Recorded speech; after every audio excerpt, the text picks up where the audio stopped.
Whether you are on an adventure or at the downtown cafe, your answers are no more than a sniff away. Dog Training 360's purpose is simple: to teach you why dogs do what they do, as well as the action steps you need to take to have better communication, connection, consistency, and conceivability with your dog.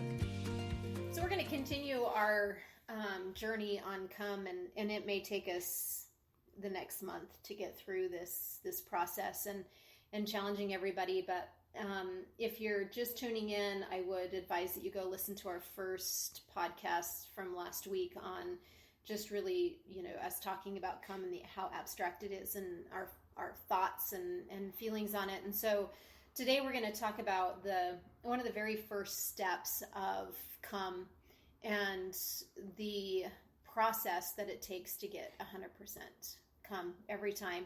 And Melissa and I teach things a little bit differently, but the end goal and the concepts are still the same. And so, the first thing that I have been really focusing on with my clients and really, digging deep into this come, what does it mean? And helping people understand what it means. And so here's my explanation to all of my clients that I've started this process with. And Come is not about stopping what you're doing and get to me. Come is a gentle reminder that you have left me. And I see the light bulb go on a lot with that. Your dog should never choose to leave you, but they are dogs and they will choose to leave you. But if you're a part of their environment, they should choose to get back to you because of what you have helped them and taught them about being together and sticking together. And so the light bulb really went on with people when I say Come does, what does Come mean? And they're like, well, I want my dog to, if they're chasing something, I want them to stop chasing it and get back to me. If I can't see them and I call them, I want them to come to me. And so that's how, that's not really a thing. That's not really a thing, because once a dog goes on the chase, that truly goes on the chase, the majority of people will say, my dog is ignoring me because I know they know what Come means, and they don't really, because that doesn't mean Come. Once they're in the chase, their mind is in the chase. It's not that they're ignoring you, it's that they need to finish that thought process of the chase. And all dogs have some kind of prey drive, some more than others. And so that's not really a thing. That's not Come at all. Come is that you should never choose to leave me, and if you do, I'm going to give you a gentle reminder that I'm not doing that, so you need to get back to me.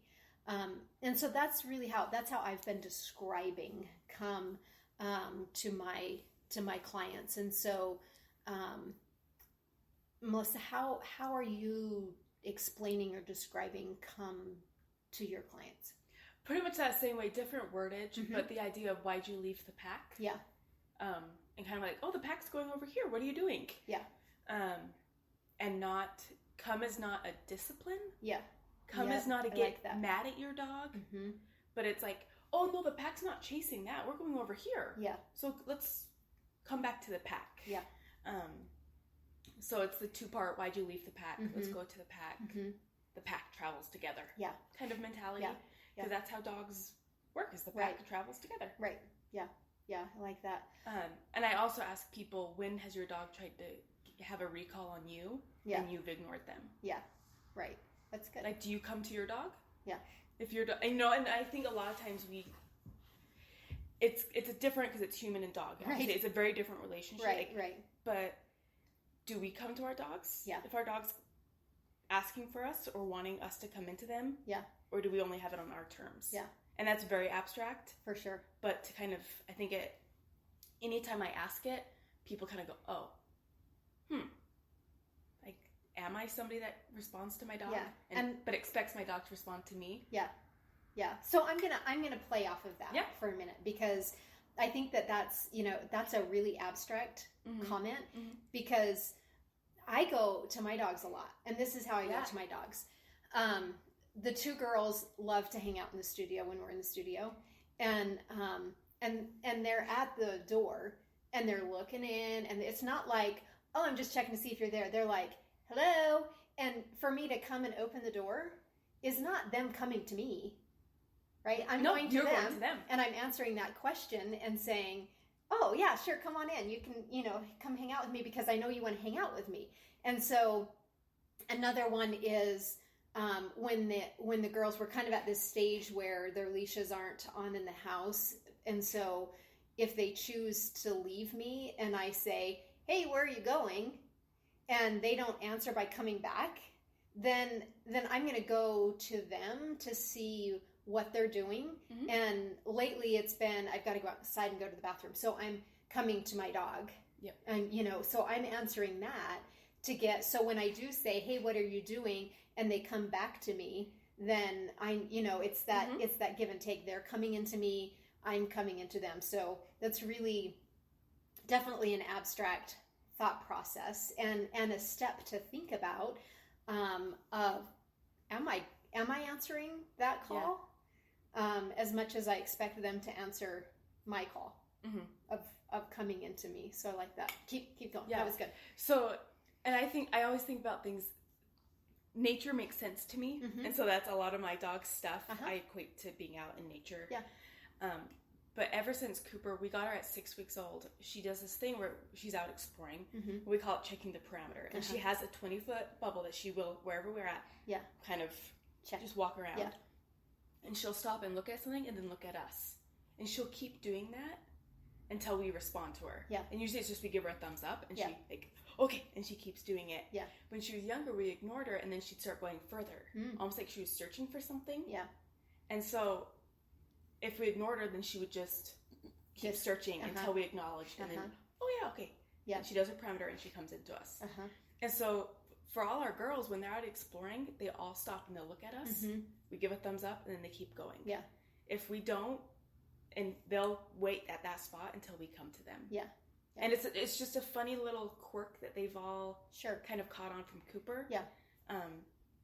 But like if they want to go to the door and go to the bathroom, for example, we don't need all the bells and whistles to let our dogs know that they need to go to the bathroom. Yep. We've just got to pay attention to them. Right. Yeah. And that's one of the ways that you can go to your dog. Mm-hmm. Your dog's calling you, like, hey. And you have to learn how to read your dog, and some dogs are more obvious than others. For sure. But that's one of those, like you're talking about. Yeah. Reading and coming to them. Yep. Acknowledging when they're stressed and not pushing them in situations. Yep. Is a big one that I'm very, very passionate about with my dogs. Mm-hmm. We went and had drinks at a campfire lounge, and all our girls were being fine, so we wanted to come pet them, and I was like, no.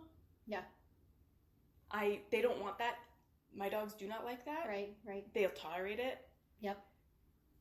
But I'm going to be an advocate for my dogs. And so I came to them. Yeah. Yep. Like I was with them literally, but I came to them to put somebody away. Yeah. Yep. To the whole pack. Yeah. And so those are ones that are kind of specific to me, but... So I'm going to play on that a little bit. Yeah.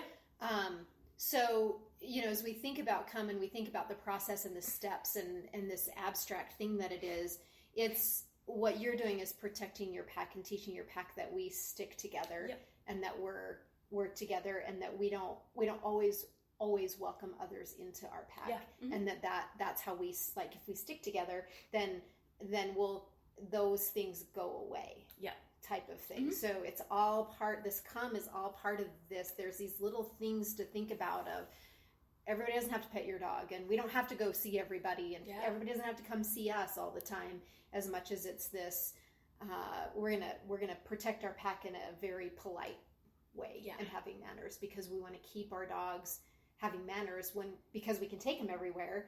And if we let everybody pet them, or we let them go see everybody, then it becomes this mess and no manners, right? But if we go out and we have manners and we just quietly be, then our dogs can go anywhere, and we still don't have to worry about this come thing that's happening. And to thank your dogs, I think is so important, to just appreciate what they do. Yeah. And even if it's they bring you a stick, they're giving something to you that they find valuable, which I think is super cool. Yeah. And so literally, if you have to just say, oh, thanks. Yeah. You don't have to give them a treat. You don't have to do all of that. Yeah. that bribery. You don't even have to play fetch. It's right. Just acknowledge it. Yep. Because that means so much to your dog. Yeah. That you pay attention to what they're doing. Yep. And so we'll play a game we call like Find the Treasure when we're camping. Yeah. And we just follow the dogs and let them wander. And when they find something, oh, look, that's a cool pine cone. Yeah. They get all excited and then they go find something cool. Yeah. And I think it's just a simple way that I want to acknowledge their nose. Yep. And that they find something. Right. I might not find that pine cone valuable. Right. But if I discard everything that they find valuable, they're just going to like, okay, I'm going to go on my own. Yeah. Yeah. You don't care what I'm doing. Right. So I'm going to go find my value. Right. Yeah. And so is it teaching come? No. Is it part of come? Yep. Yes. Exactly. Shannon, what are some of the things in the house for you that creates this back and forth relationship of connection? I always, if my dog invites me to play, I always play with it, no matter what. Because I'm just home all day working, you know? Yeah. And so I'll get up to go get a drink of water, and then the dog's like, but we're going to play. And then I always play with them. And you don't have to do it for very long. Yeah. You know, just have these little interactions where they invite you to do something, and you say, yeah, I would like to do that with you, you know? And all the 3 dogs play all different ways, and they have different things that they like. So anytime that they want to play with me, I play with them. Yeah. And then my dogs aren't very barky, but I'd say they're very talky. They have different little noises for what they want, you know? And so then as long as we're not being rude about it, you know, I usually let them, you know, say, and even like Mike knows all Louie's little barks, and he'll say, I don't know what you want, Louie, use your words, because he has these different weird Frenchy noises for stuff that he wants, you know? And so as long as we're not being pushy and annoying and rude, like, You're having this conversation. Yeah. And it's okay to say, no, we're not doing that right now. Yeah. You know. Thanks, but we're not, and then the dog should go and whatever. But if they're asking you things, you know, then you should interact with them that way. Yeah. My dogs have this thing with my husband where we have a chair by our window. And they like it if he sits in the chair and they can all sit on top of him and look outside the window at the same time. Yes, it's very funny. But he doesn't always sit in that chair. So they will ask him to come and sit in it when they want to sit on top of him and look out the window. Yeah. By sitting by the chair and waiting for him, you know? Yeah. And sometimes he'll say, no, I'm not sitting there right now. And sometimes they'll go and sit, and then they're all this dog pile looking out it's very funny. the window, you know? Yes. So if your dog will enjoy things, you have to do things with them to learn what they enjoy. And then when they ask you to do those things that they like to do with you, you should do them. Yeah. You know, when they want, if it's reasonable. Yes. Yeah. Yeah. For sure. So the first step to end this podcast, the first step to get what we are talking about right now is put your dog on a leash, connect them to you, and live life. Yep. Because they will communicate to you. They'll talk to you. They'll say, look at this pine cone. And you will be forced to acknowledge that. You will be forced, in a sense, to sit in the chair to see what they're trying to tell you because you're attached. And they learn and find joy in the chair, the stick, the pine cone, the sitting next to you and nuzzling in the beard. You know, I mean, it's just, there's this, if you attach, then you learn how to watch and pay attention to what they're trying to tell you. And it is the hardest thing for people to do. How do I go to the bathroom? You go to the bathroom and you pull your pants down and you sit down on the toilet just like you do every time you go to the bathroom. Yep. And guess what? Your dog figures out how to be there. And it's okay. It's a good thing for them to. Eventually you can close the door and they don't need to be a part of everything. But it's a good thing for them to learn what you're doing in there. It's not a secret. This is what we do. So they're not so like, this is weird. And they're all just, they learn to live with you. And so they don't always want to go in the bathroom, but sometimes they do. Yeah. And if they want to go in there while you're showering and they're not destroying your bathroom, like you should let them go. Why do they want to be in there? Yeah. They just want to be with you. Yeah. Exactly. That's all it is. Well, and I've been in situations where, we're out and I've used an outhouse, but I need to take my dog and they're with me, and I don't want him to get weirded out about we're going to the bathroom, it's very, it's just a very natural thing. And even, Chris being out with the dogs and boys will just go hide behind a tree and pee. And it's not such a weird thing for the dogs. They're just, everybody goes over and goes to the bathroom. And so it's part of learning and living life with your dogs and doing things where, they're not sticking their cold nose up your bum as you're going to the bathroom in nature. And so there's this weird thing that people struggle with having their dog attached to them. Mm-hmm. How do we attach them to us? Either hold onto the leash, get a carabiner or something, hook it to your belt loop, hook it around your waist.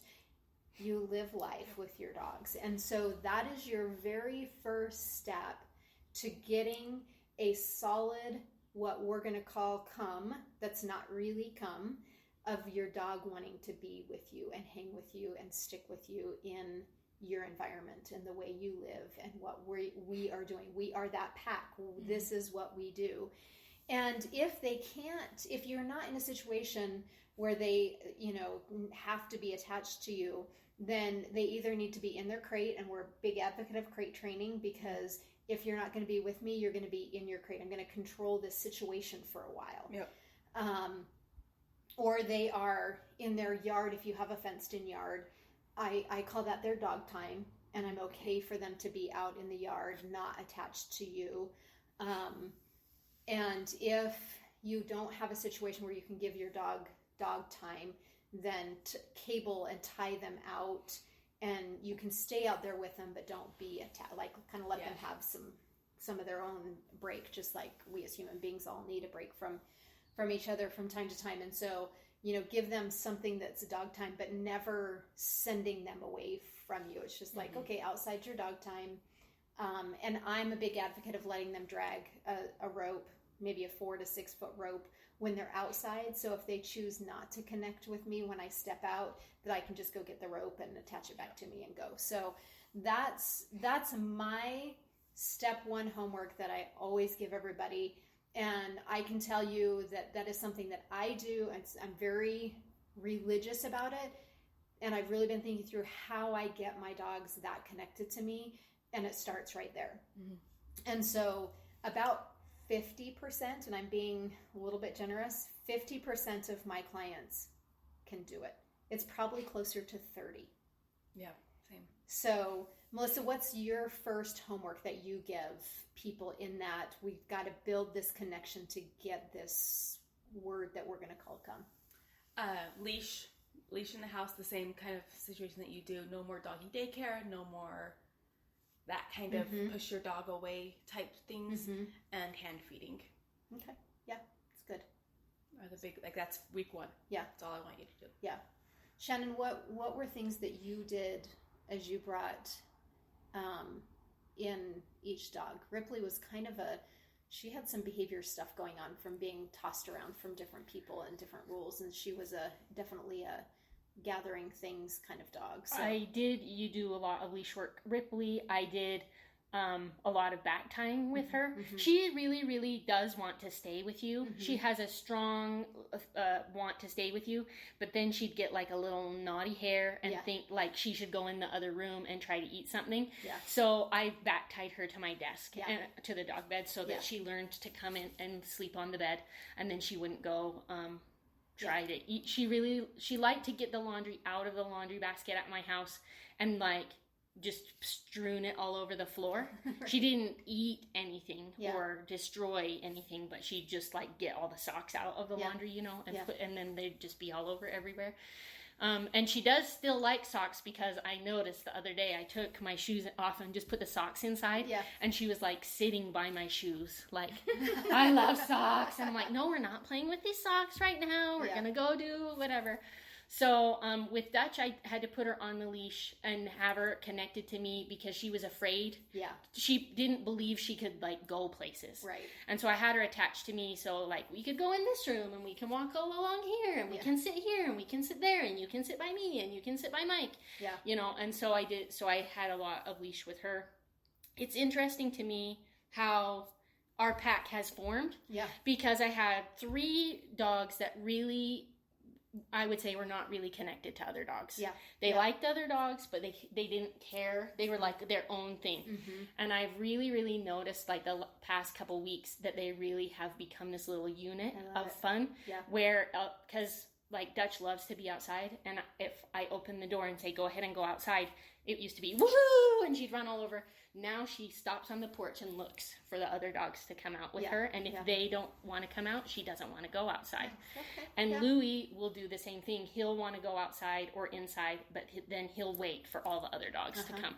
So they're really becoming like this, like we're all a true all-together pack. Yeah. Yeah. Not just connected to me kind of thing, you know? And so that's been really cool, like just in the last little while, like it's all coming together.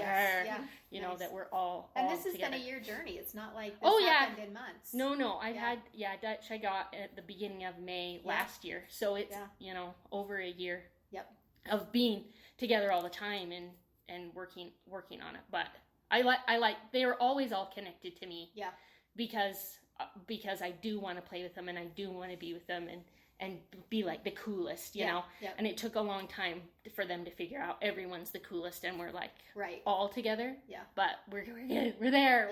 You know, we're starting to be there. Yeah. It's way cool. I like it. So our challenge to you is to put your dog on a leash and get to know who your dog is and let them get to know who you are.